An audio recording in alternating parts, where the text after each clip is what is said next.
Olá, seja bem-vindo a Ler Espiritismo Juntos. Eu me chamo Daniele Caro. Estamos mais um dia aqui juntos para ler um pouquinho de Espiritismo. Para quem está chegando agora, nós nos reunimos para fazer a leitura do livro Nosso Lar. A ideia aqui é fazermos a leitura de toda a série A Vida no Mundo Espiritual, psicografada por Francisco Cândido Xavier, pelo espírito André Luiz. E estamos fazendo isso pela obra Nosso Lar, que é a primeira obra desta série. Então, para quem está chegando agora, retorna lá, assiste as outras lives, se inteira do assunto e vamos lá, vamos à leitura de hoje, porque nós já estamos no capítulo 42, que se chama A Palavra do Governador. Então pega o teu livro físico ou o teu livro virtual, pega o teu café ou o teu chimarrão, o teu chazinho, faz desse momento só teu, um momento agradável, que é para isso que nós estamos aqui, nos tornarmos melhores através da leitura e do espiritismo. Então vamos lembrar que estamos num momento da história que não é muito legal. Vai acontecer ali, já foi anunciado, né, que vai acontecer a Segunda Guerra Mundial, né? E todos os habitantes de nosso lar estão se preparando para este momento que não vai ser bom, porque o plano espiritual sofre tanto quanto a crosta, tanto quanto os encarnados, né? Todo esse processo que desencadeia de uma guerra, né? Então vamos lá, a palavra do governador, capítulo 42. Vamos ver do que se trata a nossa leitura de hoje. Para o domingo imediato, a visita do Clarim prometeu ao governador a realização do culto evangélico no Ministério da Regeneração. O objetivo essencial da medida, esclareceu Narcisa, seria a preparação de novas escolas de assistência no auxílio e núcleos de adestramento na regeneração. Então vamos lá, relembrando, né? Eles estão no Ministério da Regeneração, André Luiz está lá, onde ele está trabalhando nas câmaras de reedificação, né? Então, esse ministério, o da regeneração, é o que mais vai ter trabalho, porque é onde vão chegar, né, ali os desencarnados.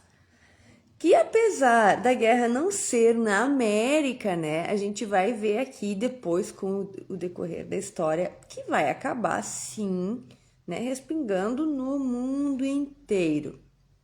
Então eles estão no Ministério da Regeneração e o governador prometeu que iria falar para eles, iria visitá-los, iria falar para eles no próximo domingo depois do Clarim, que o Clarim foi aquele momento em que uma sirene, como se uma sirene tocasse por um quarto de hora, como eles falaram, né? Ficou tocando 15 minutos aquela sirene ali, como que para anunciar algo que eles sabiam não era coisa muito boa. Então vamos lá.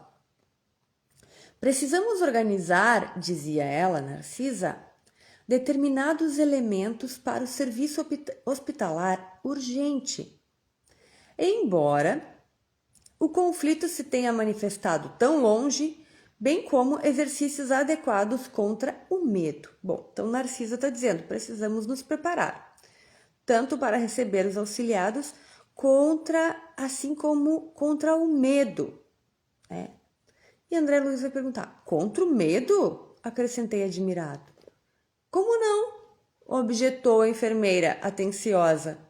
Talvez estranhe, como acontece a muita gente, a elevada porcentagem de existências humanas estranguladas simplesmente pelas vibrações destrutivas do terror, que é tão contagioso como qualquer moléstia de perigosa propagação. Classificamos o medo como dos piores inimigos da criatura, por alojar-se na cidadela da alma, atacando as forças mais profundas. Observando-me a estranheza, continuou: não tenha dúvida.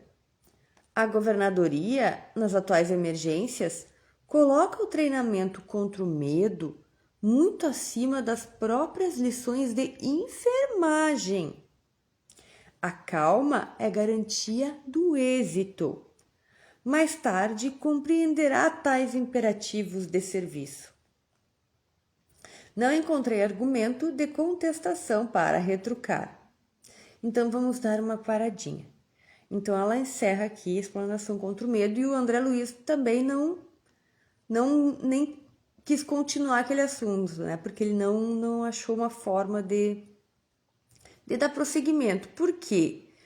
Narcisa deixou bem claro que nestes casos a preparação, né, contra o medo se põe inclusive acima da preparação de ordem de enfermagem, porque a calma, né, a calma é o ponto central, né, de qualquer coisa nestes momentos aqui. E ele fala que o medo é uma chaga, né, uma chaga humana. Por quê? Porque ele se localiza na alma, ataca, é como se fosse corroendo todo o restante, né? Então por isso que ele deve ser combatido, né? O medo tem que ser combatido. Então vamos lá. Na véspera do grande acontecimento, tive a honra de integrar o quadro de cooperadores numerosos no trabalho de limpeza e ornamentação natural do grande salão consagrado ao chefe maior da colônia. Experimentava então ansiedade justa. Ia ver pela primeira vez ao meu lado o nobre condutor que merecia a veneração geral. Não me sentia sozinho em semelhante expectativa, porque havia numerosos companheiros nas minhas condições. Então André Luiz estava ansioso, né? Porque ele já tinha escutado o governador, mas era a primeira vez que ia estar tão pertinho, né? A primeira vez foi lá quando ele chegou, lembram que ele pediu, ele recém tinha chego no sido socorrido, né? Havia chego lá no posto de socorro, quando aconteceu aquela grande oração, né? Então agora ele vai ver de perto o governador, né? E é isso que ele está falando aqui para nós, que assim como ele, também vários estavam na mesma situação, né? Que iam presenciar pela primeira vez aquela cena, aquela situação. Então ele ajudou nas preparações de ornamentação natural, né? Os preparos. Tive a impressão de que toda a vida social do nosso ministério convergiu para o grande salão natural, desde o raiar do domingo, quando verdadeiras caravanas de todos os departamentos regeneradores chegavam ao local. O grande coro do templo da governadoria, aliando-se aos meninos cantores das escolas do esclarecimento, iniciou a festividade com o maravilhoso hino intitulado Sempre Contigo, Senhor Jesus, cantado por 2.000 vozes ao mesmo tempo. Outras melodias de beleza singular encheram a amplidão.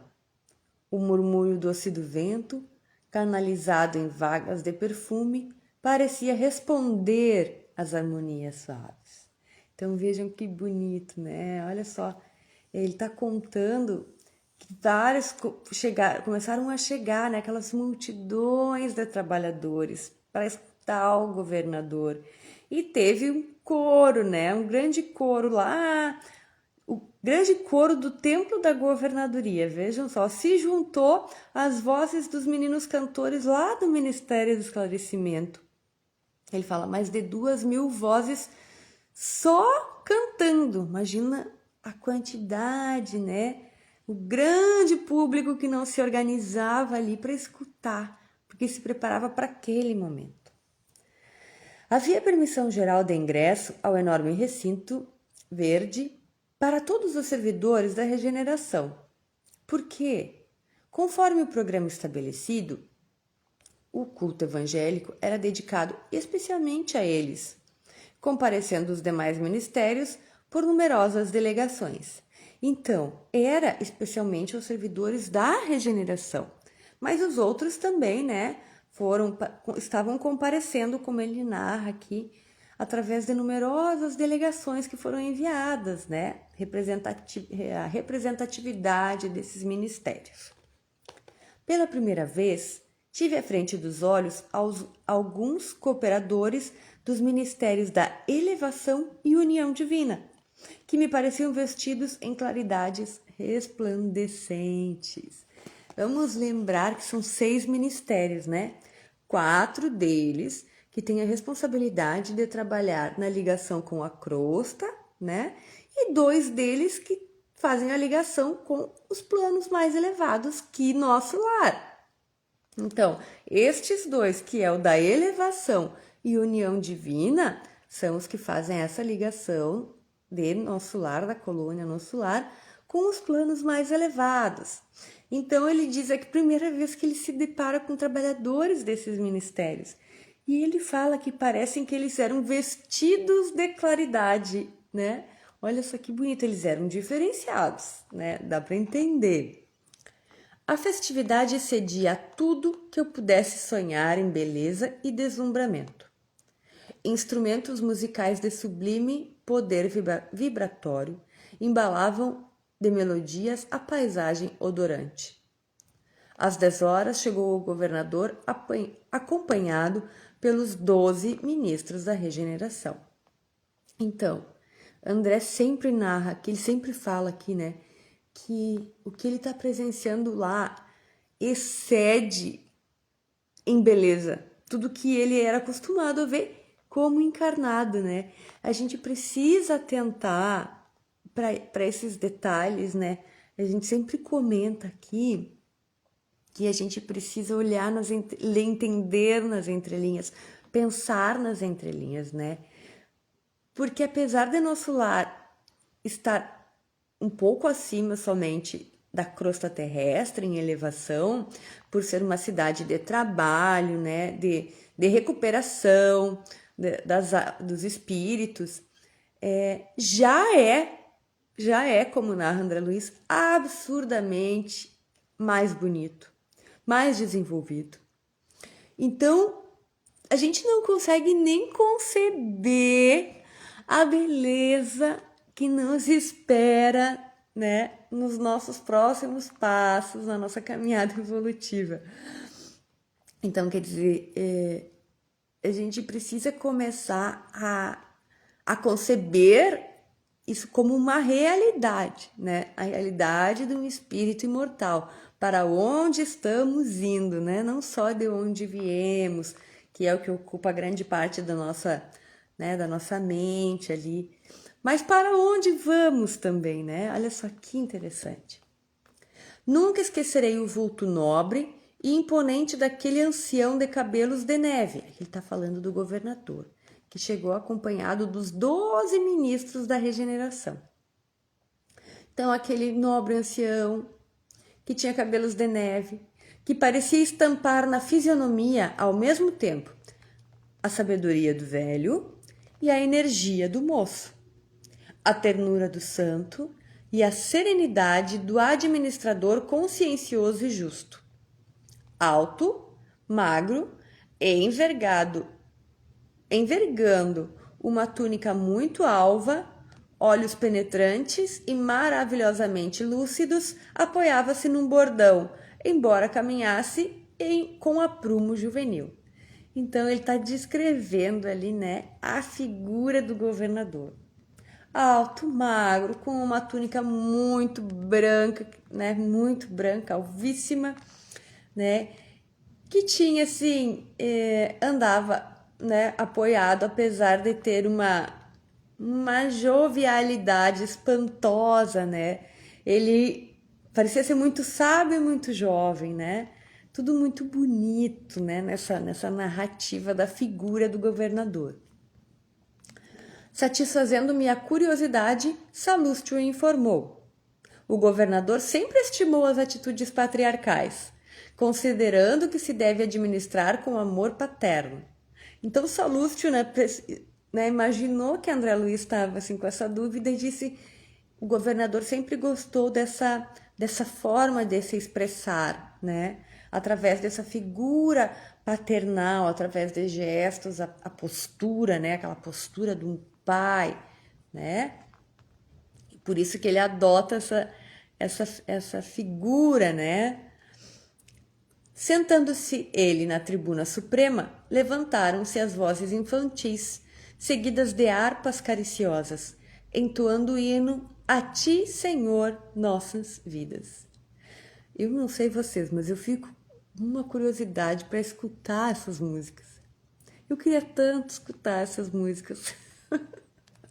Eu sei porque eu gosto de cantar, eu gosto de música, então quando eles falam aqui, né, 2.000 vozes, vozes infantis, o coro, instrumentos que tinham uma vibração que a gente não consegue imaginar, harpas, aí fala o nome das músicas, eu queria muito escutar, né? Quem sabe, né, a gente não consegue aí um dia em desdobramento e escutar um concerto maravilhoso desses. Então ele conta que assim que o governador se sentou, né, as crianças entoaram esse hino: a ti, Senhor, nossas vidas. O velhinho enérgico e amorável passeou o olhar pela assembleia compacta, constituído de milhares de assistentes. Em seguida, abriu um livro luminoso que o companheiro me informou ser o Evangelho do Nosso Senhor Jesus Cristo. Folheou-o atento e depois leu em voz pausada. E ouvireis falar de guerras e de rumores de guerras. Olhai, não vos assusteis, porque é mister que isso tudo aconteça, mas ainda não é o fim. Palavras do Mestre que está em Mateus, capítulo 24, versículo 6. Volume de voz consideravelmente aumentado pelas vibrações elétricas, o chefe da cidade orou comovidamente, invocando as bênçãos do Cristo, saudando em seguida os representantes da união divina, da elevação, do esclarecimento, da comunicação e do auxílio, dirigindo-se em especial atenção a todos os colaboradores do nosso ministério, né? Então aqui o governador fez a leitura, abriu o livro, que era o Evangelho de Jesus, né? Fez a leitura e se remeteu a todos os participantes, né? Toda aquela assembleia ali presente, e aqui ele cita todos os 6 ministérios, né? Então vamos relembrar os 2 que ligam o nosso lar a um plano mais elevado, que é da união divina e da elevação. E os outros 4 que ligam o nosso lar à crosta, que é o do esclarecimento, o da comunicação, o do auxílio e aonde eles estão, onde André Luiz trabalha, que é o Ministério da Regeneração.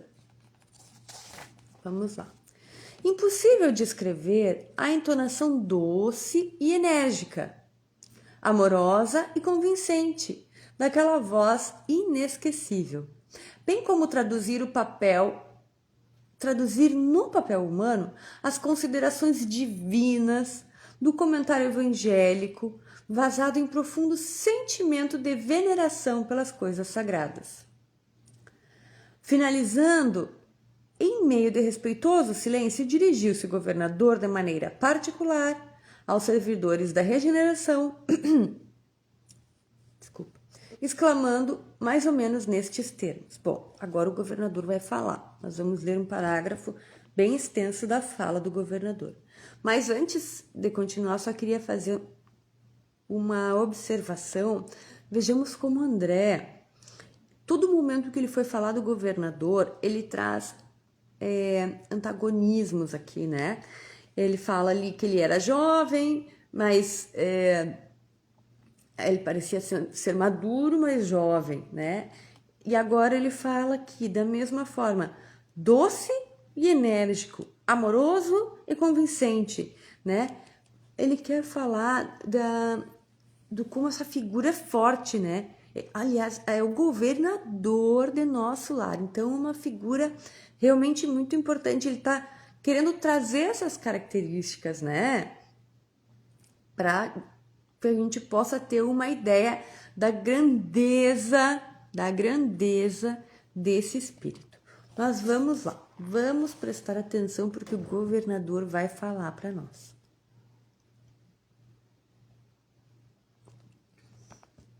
É para vós, irmãos meus, cujos labores se aproximam das atividades terrestres, com mais propriedade, que dirijo o meu apelo pessoal, muito esperando da vossa nobre dedicação. Elevemos ao máximo nosso padrão de coragem e de espírito de serviço.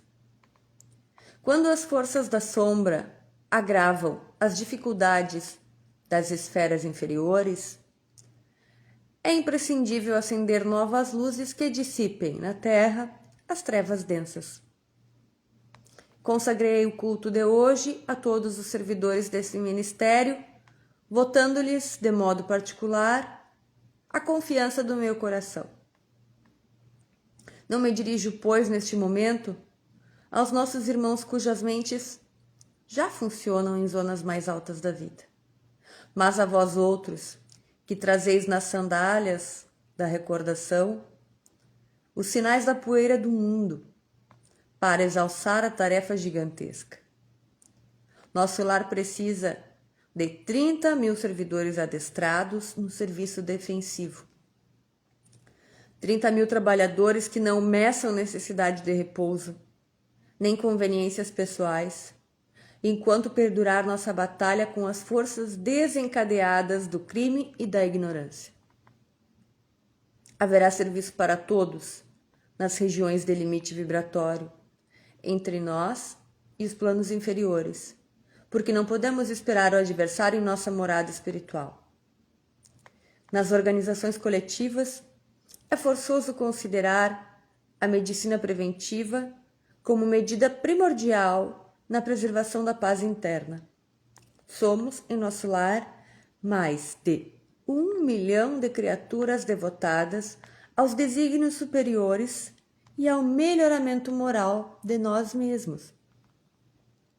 Seria caridade permitir a invasão de vários milhões de espíritos desordeiros? Não podemos, portanto, hesitar no que se refere à defesa do bem. Sei que muitos de vós recordais nesse instante o grande crucificado. Sim, Jesus entregou-se à turba de amotinados e criminosos, por amor à redenção de todos nós, mas não entregou o mundo à desordem e ao aniquilamento. Todos devemos estar prontos para o sacrifício individual, mas não podemos entregar nossa morada aos malfeitores. Lógico que a nossa tarefa essencial é de confraternização e paz, de amor e alívio aos que sofrem. Claro que interpretaremos todo mal como desperdício de energia e todo crime como enfermidade da alma. Entretanto, nosso lar é um patrimônio divino que precisamos defender com todas as energias do coração. Quem não sabe preservar não é digno de usufruir. Preparemos, pois, legiões de trabalhadores que operem esclarecendo e consolando. Na terra, no umbral e nas trevas, em missões de amor fraternal. Mas precisamos organizar, neste ministério, antes de tudo, uma legião especial de defesa que nos garanta as realizações espirituais em nossas fronteiras vibratórias. Assim continuou a discorrer por longo tempo, encarecendo providências de caráter fundamental, tecendo considerações que jamais conseguiria aqui descrever. Então aqui, vamos parar um pouquinho. O governador terminou né, a narrativa dele muito forte, né? Ele não precisou de tantas palavras para deixar claro a importância de nosso lar em se defender. Lá moram mais de 1 milhão, né? Então eles não podem deixar nosso lar à mercê de espíritos desordeiros, como ele fala aqui. Que como a gente viu rapidamente, apesar da guerra não se passar, eles já sabem que não vai se passar na América, vai respingar e muitos vão desencarnar. Espíritos nas situações que a gente já imagina quais sejam, né? Desencarnar em uma guerra, né? Eles são espíritos que não estão bem, né? Espíritos desordeiros, como ele coloca aqui. Então precisa sim haver uma defesa, uma organização. E as fronteiras ali do nosso lar, né, do Ministério da Regeneração, a gente já viu que são fronteiras com umbral, já fica ali estrategicamente. Por quê? Porque é onde fica mais perto de acontecer o socorro. Então é uma fronteira, uma divisa que precisa ser cuidada, né? E é onde chegam ali os irmãos que estão nessa condição. Por isso, o Ministério da Regeneração é o que mais precisa se preparar, né? Então, é isso que o governador fala. Então, agora André Luiz vai dizer, assim, continuou a discorrer por longo tempo, encarecendo providências de caráter fundamental, tecendo considerações que jamais o André Luiz conseguiria tecer aqui no livro, né? Ultimando os comentários, repetiu a leitura do versículo de Mateus, invocando, de novo, as bênçãos de Jesus e as energias dos ouvintes, para que nenhum de nós recebesse dádivas em vão. Então, ali uma convocação profunda, né, dos presentes. Comovido e deslumbrado, ouvi as crianças entoarem o hino que a ministra veneranda intitulara A Grande Jerusalém. O governador desceu da tribuna sob vibrações de imensa esperança. E foi então que brisas cariciosas começaram a soprar sobre as árvores, trazendo, talvez de muito longe, pétalas de rosas diferentes, em maravilhoso azul, que se desfaziam de leve ao tocar nossas frontes, enchendo-nos o coração de intenso júbilo. E assim termina a leitura do capítulo 42. Vejamos só, né? Então termina com o coral cantando o hino à Grande Jerusalém, né? E aí ele fala que começou a vir, né, uma brisa assim muito linda, né? Muito gostosa de se sentir, com pétalas de rosas. Eram diferentes, ele fala, azuis, e elas se desmanchavam assim que tocavam. Imagina a beleza, né? Desse momento, a contemplação, né? Desse sentimento. Que bonito, que bonito. Então, assim nós terminamos a leitura do capítulo 42, a palavra do governador. E o que me vem nesse momento, do que podemos tirar de reflexão, claro que além da reflexão aqui histórica, né, de como foi esse grande momento, grande no sentido das proporções que tomou, que foi a Segunda Guerra, na questão histórica, mas o que me vem assim é como a importância da preparação, né, para aquele momento de mudança que ia acontecer, aquele grande momento que ia acontecer, assim como nós estamos num momento de grande mudança vibracional, né? Sabemos que estamos aí passando do mundo de provas e expiações, né? Um mundo de regeneração. Então, sim, de certa forma, né?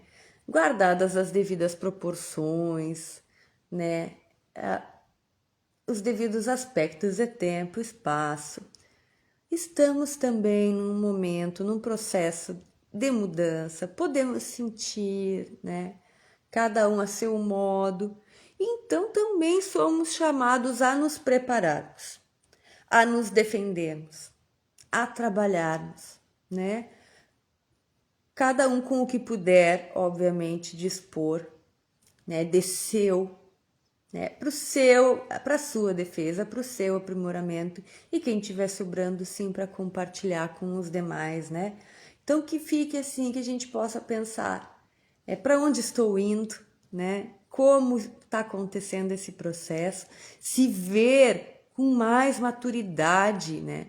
Dentro desse processo de mudança, dentro disso tudo que está acontecendo, do mundo aqui que vivo como encarnado e para onde vou, como eu posso contribuir, né? Se tornar um espírito consciente, né? Consciente do seu estado, né? E a partir da consciência desse estado, onde estou, como irei, quais as minhas escolhas, né? Não ser mais um espírito que só anda, se deixa levar conforme vai o vento, mas sim um espírito que toma as próprias decisões e que quer tomar boas decisões, para assim contribuir para o desenvolvimento, que afinal é para isso que estamos aqui, né? Para nos desenvolvermos, para sermos felizes através, né, das boas ações. Que fiquemos com essa reflexão. Obrigada por hoje. Até a próxima, se Deus quiser. Gratidão à espiritualidade que nos assiste. Que permaneçam conosco, agora e sempre, e que assim seja.